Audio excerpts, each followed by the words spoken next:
তো মক্কায় সবচেয়ে বড় কুস্তিগিরের নাম ছিল রুকানা। কি নাম? সাহাবারা বিশ্বনবীকে কখনো রুকানার কাছে যেতে দিত না। সাহাবারা ভাবতো বিশ্বনবী যদি রুকানার দরবারে যায় আর রুকানা যদি বক্সিং মেরে বসে তাহলে বিশ্বনবীর মানিজ্যত নিয়ে টানাটানি। কিন্তু বিশ্বনবী তো শুধু সিলেক্টেড কিছু পার্সোনালিটিদের জন্য নবী হয়ে আসেননি। ওমা আরসালনাকা ইল্লা রাহমাতাল লিল আলামিন, I have sent you as a mercy for the whole world, for the entire universe. ও নবী, আমি আপনাকে গোটা বিশ্বের জন্য রহমত আর বরকত করে পাঠিয়েছি। তো বিশ্বনবী একদিন ফজরের সালাত শেষে লুকিয়ে লুকিয়ে মক্কার সবচেয়ে বড় বক্সার চিনেন তো?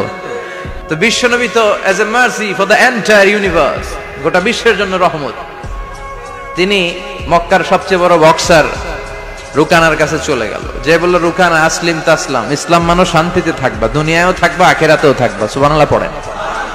রুকানা বলে, না আব্দুল্লাহর বেটা মোহাম্মদ, আমি তো কালিমা পড়বো না, যদি বক্সিং খেলে আমারে হারায় দিতে পারো তাইলে কালিমা পড়ো। বিশ্বনবী বললেন, আমি তো বক্সিং খেলি না রে বাপ। রুকানা বলল, তাহলে আমিও কালিমা পড়ি না। বিশ্বনবী রাজি হলেন। অবশেষে ভাবলেন, আমি বক্সিং খেললে একজন যদি জাহান্নাম থেকে জান্নাতি হয়, বক্সিং খেললে সমস্যা কই?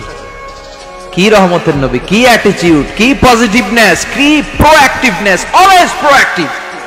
সব সময় ইতিবাচক চিন্তা করতেন।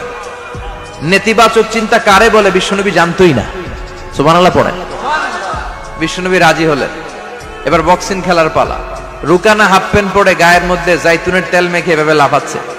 আপনারা রেসলিং খেলা দেখছেন? তেল মেখে পজিশন নেয় মারার জন্য প্রতিপক্ষকে। তো বিশ্বনবী তার পজিশন নেয় না, বিশ্বনবী দাঁড়িয়ে আছে। রুকানা বলল, মোহাম্মদ, আমি লাফাচ্ছি, তুমি লাফাও না কেন? তুমিও লাফাও। বিশ্বনবী বললেন, না আমি লাফাই না, কারণ আমি সেলাইবিহীন লুঙ্গি পরি। সেলাই ছাড়া লুঙ্গি পরে যদি কেউ লাফায় বাতাসে সতর খুলে যাওয়ার সম্ভাবনা আছে না নাই? কি লাজুক নবী ছিলেন, কেউ বিশ্বনবীর লজ্জাস্থান জীবনেও দেখে নাই। হালিমাতুস সাদিয়ার বাড়িতে যখন বিশ্বনবী থাকতেন, হালিমাতুস সাদিয়া 5 বছর এই কুরাইশি মুহাম্মদ ছেলেটাকে লালন পালন করেছে। হালিমাতুস সাদিয়া বলল, এই 5 বছরের ব্যবধানে কোনোদিন কুরাইশি মুহাম্মদরে কাঁদতে দেখি নাই। ক্ষুধা পেলেও ছেলেটা কাঁদতো না, ব্যথা পেলেও কাঁদতো না, শুধু লজ্জাস্থানের জায়গা থেকে কাপড়টা সরে গেলে শিশু মুহাম্মদ চিৎকার দিয়ে উঠত। এবার মারামারির পালা। রুকানা বলে, মুহাম্মদ তুমি মারো। বিশ্বনবী বললেন, তুই মার, কারণ আমি মারলে ওই মায়ের হজম করার ক্ষমতা তোর নাই। বিশ্বনবীর এক হাতে জান্নাতি 40 জনের শক্তি ঢুকায় দিছে কে? তো বিশ্বনবী মাইট দিলে এটাও হজম করতে পারবে? কথা কর, পারবে না।